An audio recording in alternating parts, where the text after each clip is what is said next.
अब एक और बड़ी घटना के बारे में आपको बताते हैं और आपको उसके बारे में भी जानकर दुख होगा। और ये ऐसी बात है जो शायद आपको पता भी नहीं चली होगी, क्योंकि हमारे देश में बहुत बार नेता पीछे ही पीछे ऐसा खेल करते हैं कि जनता को कभी पता नहीं चलता।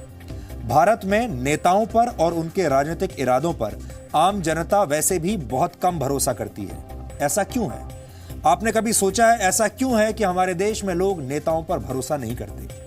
ऐसा इसलिए होता है क्योंकि सारे नेता आपस में मिले हुए होते हैं, चाहे बीजेपी के नेता हों, चाहे कांग्रेस के नेता हों या किसी और दल के नेता हों। आपने देखा होगा कि संसद में लगातार अलग अलग मुद्दों को लेकर गतिरोध चलता रहा है, आज भी चल रहा है। जबरदस्त तरीके से शोर मचाया जा रहा है और जनता के मुद्दों को छोड़कर सब अपनी राजनीतिक महत्वाकांक्षाओं को पूरा करने में जुटे हैं। लेकिन इतने विरोध के बीच भी एक बिल ऐसा है जिस पर सारे नेता एकजुट हो गए, जिस पर बिना किसी रुकावट के वोटिंग हो गई और वो पास हो गया। पिछले बुधवार को लोकसभा में the foreign contribution regulation act 2010 को संशोधित करके पास कर दिया गया और इसकी वजह से राजनीतिक पार्टियों को वर्ष 1976 से अब तक मिले विदेशी चंदे का कोई हिसाब किताब नहीं देना होगा और इसकी जांच भी नहीं हो सकेगी। यानी एक तरह से देखा जाए तो राजनीतिक पार्टियों को 1976 से जितना भी विदेशी चंदा मिला है वो इस बिल के माध्यम से पवित्र मान लिया गया है। बुधवार को लोकसभा ने विपक्ष के हंगामे के बीच फाइनेंस बिल 2018 में 21 संशोधन किए थे। फॉरेन कंट्रीब्यूशन रेगुलेशन एक्ट का संशोधन भी इसी में शामिल था। इस संशोधन से पहले यह कानून राजनीतिक दलों को विदेशी चंदा लेने से रोकता था, यानी आप विदेशी चंदा नहीं ले सकते। लेकिन नए नियमों के मुताबिक पार्टियां अब आसानी से विदेशी चंदा ले सकती हैं और अब उन्हें 1976 के बाद से मिले विदेशी चंदे का हिसाब भी नहीं देना होगा। सबसे बड़ा विरोधाभास यह है कि नेता खुद को जनता का सेवक कहते हैं, लेकिन संसद में पहुंचते ही उनकी प्राथमिकताएं बदल जाती हैं। आज आम आदमी से ये उम्मीद की जाती है कि वो अपनी कमाई, अपने खर्च, अपने जीवन की हर गतिविधि का पूरा हिसाब किताब सरकार और सिस्टम को देगा और पूरी ईमानदारी और पारदर्शिता बरतेगा। लेकिन खुद नेता और राजनीतिक दल अपने खर्चों का, अपनी कमाई का, अपनी फंडिंग का हिसाब किताब नहीं देना चाहते। वो किसी को ये नहीं बताना चाहते कि उनके खाते में, यानी पार्टियों के खाते में जो विदेशी चंदा आ रहा है उसका हिसाब किताब क्या है, वो चंदा किसने दिया। गोपनीयता की आड़ में ये स्वार्थ की राजनीति है और जब इस तरह के बिल बिना किसी चर्चा के पास हो जाते हैं तो आम आदमी का भरोसा टूटता है। ये ऐसे मुद्दे हैं जहां कांग्रेस और बीजेपी दोनों आपस में मिल जाते हैं। ऐसे मौकों पर कांग्रेस और बीजेपी को ना तो अपने उसूल याद रहते हैं और ना अपनी राजनीतिक लड़ाई उन्हें याद रहती है। फिर भी हम ये जरूर चाहेंगे कि सरकार को एक बार इस बिल को लेकर देश के सामने एक स्पष्टीकरण जरूर देना चाहिए और बताना चाहिए कि इस बिल को, इसमें संशोधन जो किया गया है उसके पीछे सरकार की क्या मंशा थी, क्या कारण था। तब देश के लोग ये फैसला करेंगे कि इसमें किसकी क्या भूमिका है। वैसे भरोसा टूटने के कई और कारण भी हैं जिनकी वजह से लोग नेताओं पर विश्वास नहीं करते और इनमें सबसे बड़ा कारण यह है कि नेताओं की कथनी और करनी में बहुत फर्क होता है। आजकल नवजोत सिंह सिद्धू और अरविंद केजरीवाल के कुछ बयानों ने पूरे देश को हैरान कर रखा है। आपने अक्सर सड़कों पर यू टर्न देखे होंगे, लेकिन आज आपको राजनीति की सड़क के यू टर्न देखने चाहिए, क्योंकि राजनीति की सड़क पर अचानक कभी भी यू टर्न आ सकता है। रविवार को कांग्रेस के महाधिवेशन में कांग्रेस के नेता और पंजाब के कैबिनेट मंत्री नवजोत सिंह सिद्धू ने एक बहुत जोरदार भाषण दिया था। उन्होंने शहद की तरह मीठी शायरी, लच्छेदार भाषा और अपने शब्दों और शब्द सौंदर्य से कांग्रेस के कार्यकर्ताओं को जोश से भर दिया था। ऐसा लग रहा था जैसे नवजोत सिंह सिद्धू का कोई टीवी शो चल रहा हो। जब सिद्धू का भाषण चल रहा था तब कांग्रेस के कार्यकर्ता खूब तालियां बजा रहे थे। जैसे उनके शो में ऑडियंस ताली बजाते हैं, वैसे ही उस दिन कांग्रेस के कार्यकर्ता ताली बजा रहे थे और सोनिया गांधी, राहुल गांधी और पूर्व प्रधानमंत्री डॉक्टर मनमोहन सिंह के चेहरे की रौनक तो देखने लायक थी। यहां तक कि नवजोत सिंह सिद्धू ने कांग्रेस की पूर्व अध्यक्ष सोनिया गांधी के पैर छूकर उनसे कांग्रेस में अपने उज्जवल भविष्य का आशीर्वाद लिया।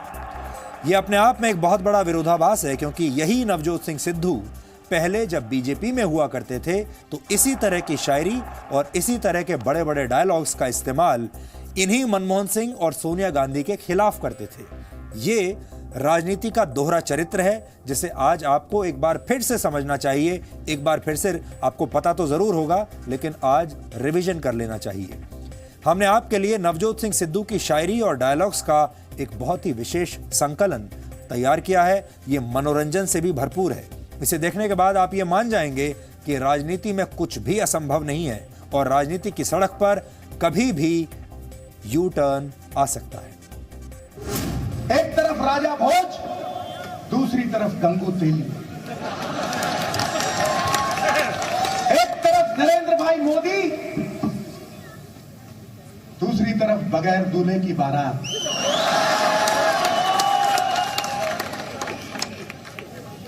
कांग्रेस मुन्नी से ज्यादा बदनाम है।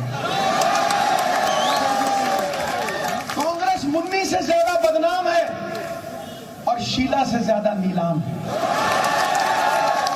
राहुल भाई आया है, मैं राहुल भाई को यही कहूंगा कि इनको समेट लो, इनको समेट लो। कुछ ही देर में अगले साल लाल किला पे झंडा आप चढ़ाओगे। मजबूर प्रधानमंत्री ईमानदार नहीं हो सकता। मैंने तो शक है सरदार भी है कि नहीं है। सरदार होवे ना होवे, असरदार बिल्कुल नहीं है। कह रहे अर्थशास्त्री है, मैं कहना व्यर्थ शास्त्री है। एक बार महात्मा गांधी ने पूछा चित्रगुप्त से, बोला चित्रगुप्त, वो मैं 3 बंदर छोड़ के आया था हिंदुस्तान में, किधर गए? बोला चित्रगुप्त, वो तीसरा कहां है जो बोलता ही नहीं था? बोले वो हिंदुस्तान का प्रधानमंत्री बन गया हो। मैं ये कहना चाहता हूं कि सरदार मनमोहन सिंह, जो आपके मौन ने कर दिया वो बीजेपी के शोर शराबे ने नहीं किया।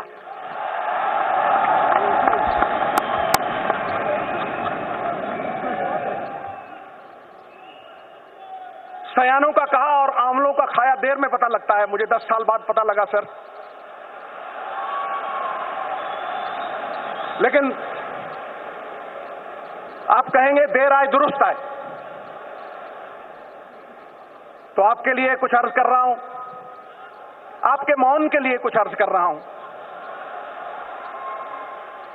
परिंदों को मंजिल मिलेगी हमेशा, परिंदों को मंजिल मिलेगी हमेशा, ये फैले हुए उनके पंख बोलते हैं।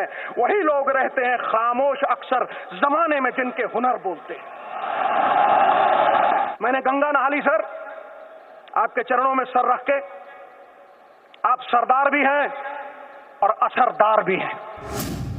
मोदी साहब हिंदुस्तान को सोने की चिड़िया बनाना चाहते हैं और मनमोहन सिंह जी इस देश को सोनिया की चिड़िया बनाना चाहते हैं। सोनिया की चिड़िया। हमारे पास दूल्हा भी है और बारात भी है और दूसरी तरफ आगे आगे मनमोहन सिंह, पीछे चोरों की बारात है। मिट्टी का ढेला गुलाबों की क्यारी में आ गया। और सच पूछो,